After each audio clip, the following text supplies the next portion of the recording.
Привет, дорогие друзья! Сегодня в Краматорске произошло чрезвычайное событие, а именно нападение на сессию Горсовета. На сессию Горсовета врывается группа молодых людей. За которую мы сделали первый центр. За 20 лет людей оздоровилось более 100 тысяч. Надія Степановна, я вас вітаю ще раз. Проведіть Надію Степановну. Проведіть. Це не до вас, Надія Степановна. Я пойду.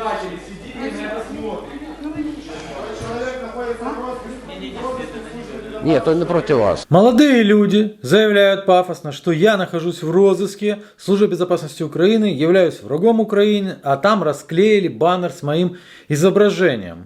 Здрасте.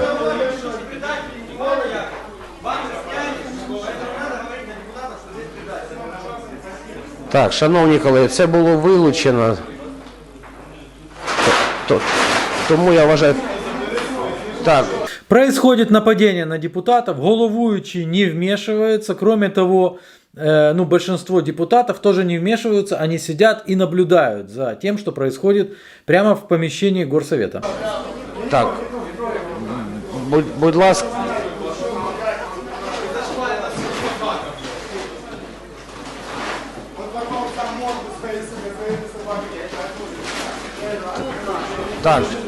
Так, шановні колеги. Ні, шановні... Так, Да.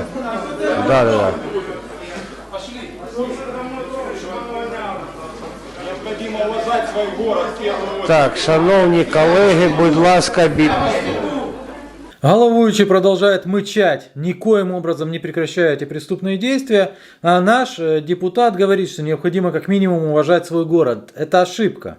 Это люди не из Краматорска. Сейчас все объясню.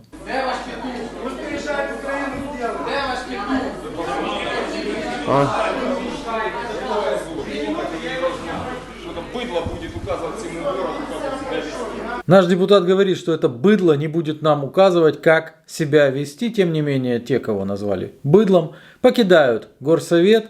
Никто им не препятствует, полиции нет, никого нет. Шановний міський голова, шановні колеги присутні, в нас не повинно так відбуватись, розумієте? Хтось прийшов з вулиці, припинив розмову, припинив доповідь поважної людини, герой нашого міста, розумієте? Чи потрібно охорону нам виставляти? Ну що це таке відбувається? І ми як ото сидимо, нічого не можемо... Ну и здесь короткое обращение к людям Донбасса. Люди Донбасса, пожалуйста, обращайте внимание на тех, кого вы выбираете.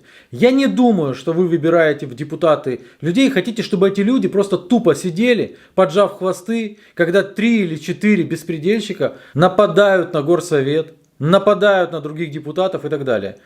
Вы понимаете, если вы голосуете за тех, кто безмолвно сидит, просто решая свои вопросы и готов прогнуться под кого угодно, то у вас большие проблемы. Ну а теперь мы расскажем о тех, у кого проблемы только начинаются.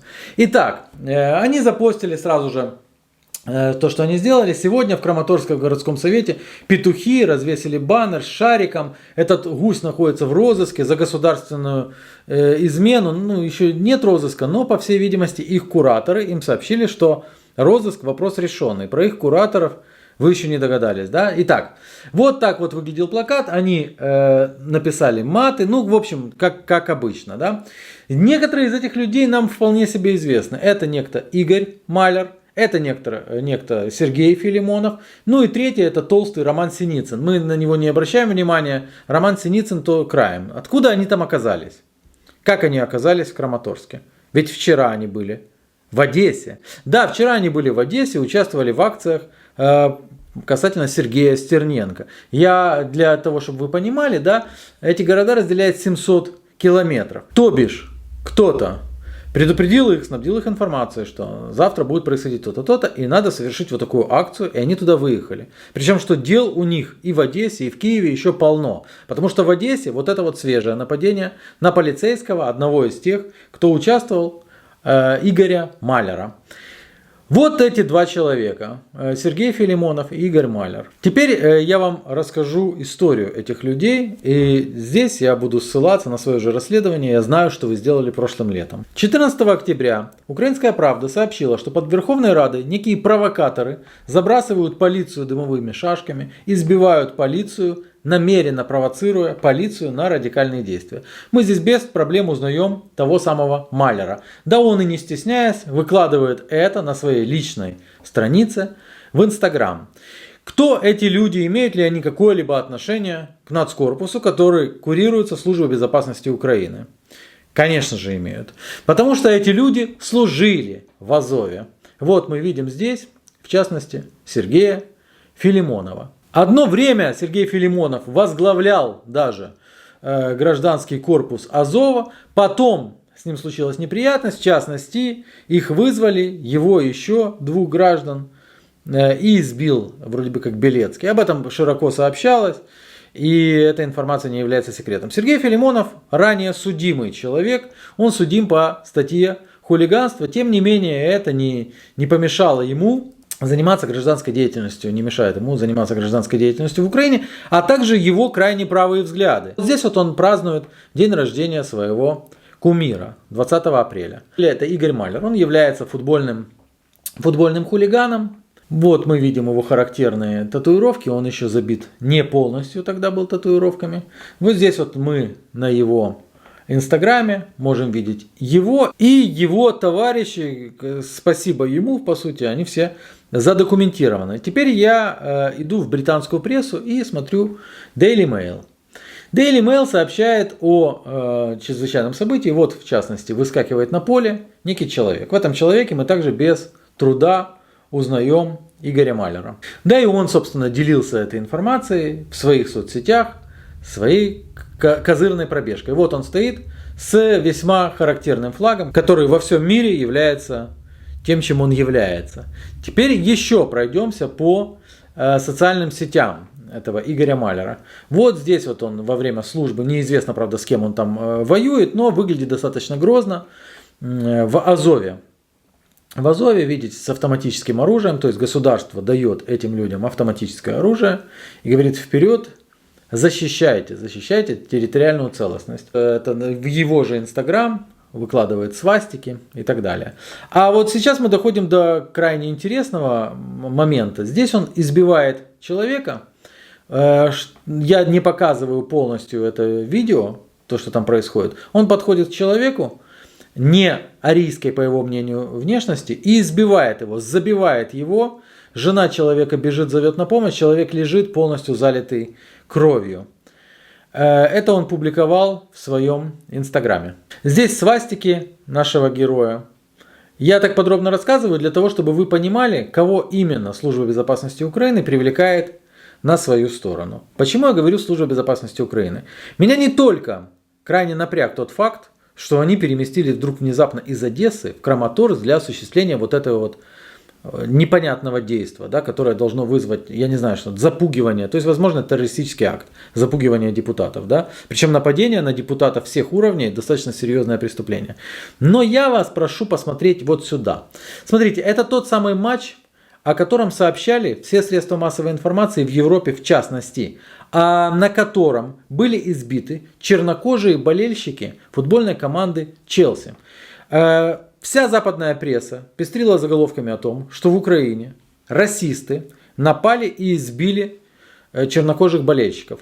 Мы на трибуне в непосредственной близости от того места, где было совершено нападение на чернокожих болельщиков, видим Сергея Филимонова, как раз таки с товарищами. Но мы там видим еще кое-кого. Обратите внимание, вот здесь вот все как раз только начинается. Это тот самый Малер, который приезжал вместе с Филимоновым в Краматорский горсовет. Вот он нападает, и вот происходит удар чернокожего болельщика. Он бьет один раз, бьет несколько раз. В итоге болельщик серьезно пострадал. Вы спросите, как так могло произойти, что правоохранительные органы Украины, имея на руках эту запись, не смогли обнаружить данных преступников, о которых написала вся европейская пресса. Все очень просто. Смотрите, во-первых, последовало заявление Петра Алексеевича Порошенко, что это Россия виновата в этом расистском скандале. Да? Комментируя эту ситуацию, президент отметил, что по его информации корни этих провокаций идут не из Украины. По его словам, есть и основания говорить, что за последними провокациями на матче «Динамо-Челси» тропа ведет в Россию с целью создать ситуацию и обвинить Украину в расизме. Президент сообщил, что поручил национальной полиции и СБУ тщательно разобраться в этом инциденте и выразил надежду, что УЕФА примет взвешенное решение по данному эпизоду. Уже сегодня мы будем связываться как с Daily Mail, так и с другими британскими средствами массовой информации и сообщать, что на самом деле мы без труда обнаружили тех, кто несколько лет назад напал на чернокожих болельщиков Челси и жестоко избил их. После того, как Порошенко дал указания Службе безопасности Украины, Служба безопасности Украины в течение одного дня выяснила, кто именно избивал британских болельщиков. И эти люди были подвешены.